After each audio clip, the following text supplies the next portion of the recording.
কৃষি নিয়ন্ত্রিত বাজারে কৃষি পণ্যের বিক্রির পরিসরকে কমানো যাবে না। মহকুমা আদালত অফিস নির্মাণ করে বাজারের আয়তন কমিয়ে কৃষক স্বার্থকে ক্ষুণ্ণ করা চলবে না। এই দাবি সহ আরও 9টি দাবি নিয়ে 10 দফা দাবিপত্র ধূপগুড়ি মহকুমা শাসককে তুলে দিতে বিরাট মিছিলে সামিল হলেন সারা ভারত কৃষক সভা CITU এবং সারা ভারত ক্ষেত মজুর সংগঠনের কর্মীরা। মঙ্গলবার বিকেলে শহরের ডাকবাংলো ময়দানে ব্লকের বিভিন্ন এলাকা থেকে শ্রমিক, কৃষক, ক্ষেত মজুররা জমায়েত হয়ে মিছিল করে 3 কিলোমিটার দূরে মহকুমা শাসকের অফিসে যান। দাবিতে উল্লেখ করা হয়, কৃষি নিয়ন্ত্রিত বাজারে মহকুমা আদালত ও অফিস নির্মাণ করে আয়তন কমিয়ে আনা চলবে না। আলু রপ্তানির ব্যবস্থা চালু রাখতে হবে। হিমঘর খোলা রেখে শ্রমিকদের কাজের ব্যবস্থা চালু রাখতে হবে। এছাড়াও দাবি করা হয়, রাজ্য সরকারকে আলু সহ অন্যান্য কৃষি পণ্যের জন্য MSP ঘোষণা করতে হবে। প্রাকৃতিক দুর্যোগে ক্ষতিগ্রস্ত কৃষকদের ক্ষতিপূরণ দিতে হবে। ক্ষতিগ্রস্ত ফসলের বীমার আওতায় আনতে হবে। ডেপুটেশন দিয়ে দাবি করা হয়, রবি মরশুমে পর্যাপ্ত পরিমাণে রাসায়নিক সারের যোগান দিতে হবে।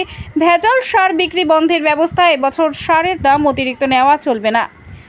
সারের কালোবাজারি বন্ধের উদ্যোগ নিতে হবে। কৃষক নেতৃত্ব দাবি করেন, সরকার নির্ধারিত দামে রাজ্য সরকারকে আলু ক্রয় করতে হবে। এদিনের মিছিল ও ডেপুটেশনে নেতৃত্ব দেন কৃষক সভার জেলা সম্পাদক আশিস সরকার, জেলা সভাপতি প্রাণ গোপাল ভাওয়াল, থানা কমিটির সম্পাদক দুর্গাচরণ রায়, CITU নেতা সন্তোষ রায়, মনমোহন রায়, ক্ষেত মজুর সংগঠনের রুস্তম আলী প্রমুখ।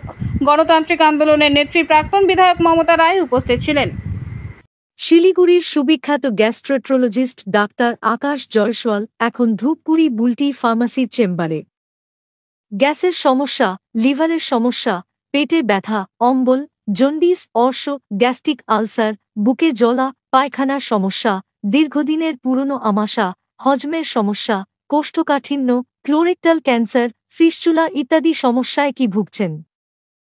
তাহলে আর দেরি না করে এক্ষুনি আপনার নাম নথিভুক্ত করুন। আমাদের ঠিকানা হাসপাতাল পাড়া, ধূপগুড়ি।